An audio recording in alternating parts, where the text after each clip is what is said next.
Une mère tente de punir son fils de 7 ans en le laissant seul sur le bord de la route, mais 2 minutes plus tard, lorsqu'elle revient, le garçon a mystérieusement disparu. Anna pense d'abord que son fils lui a menti et qu'il a voulu la tromper. Frustrée, elle le menace en lui disant que s'il ne sort pas rapidement, elle lui interdira d'utiliser son téléphone. Cependant, peu importe combien de temps elle attend, son fils reste introuvable. Dans une vaste forêt, un endroit plein de dangers pour ceux qui ne connaissent pas bien la région, le risque est inimaginable, surtout pour un enfant de 7 ans. À ce moment-là, Jack commence à reprocher à sa femme. Il est d'accord pour dire que le garçon devait être discipliné pour son comportement, mais il trouve cruel de l'avoir laissé seul. Il critique Anna pour avoir abandonné leur fils dans un endroit aussi dangereux. Mais Anna reste sur la défensive, répétant que cela n'a duré que 2 minutes et qu'elle se persuade qu'il ne s'est rien passé de grave.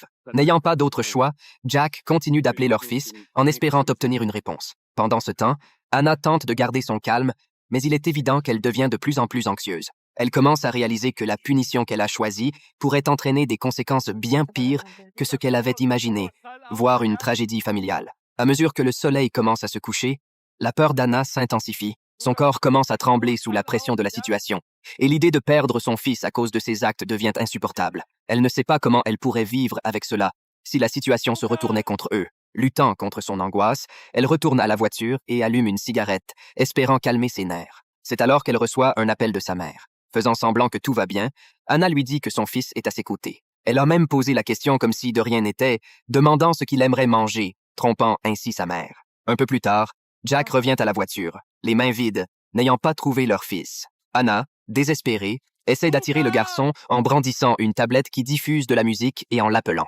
Elle lui promet que s'il sort et s'excuse, il pourra jouer sur son téléphone pendant un mois entier. Mais lorsque ses efforts échouent, Jack décide qu'il est temps d'appeler la police pour signaler la disparition de leur enfant. À la grande surprise de Jack, Anna s'oppose fermement à l'idée d'impliquer les autorités. Ne semble-t-elle pas vouloir retrouver son fils?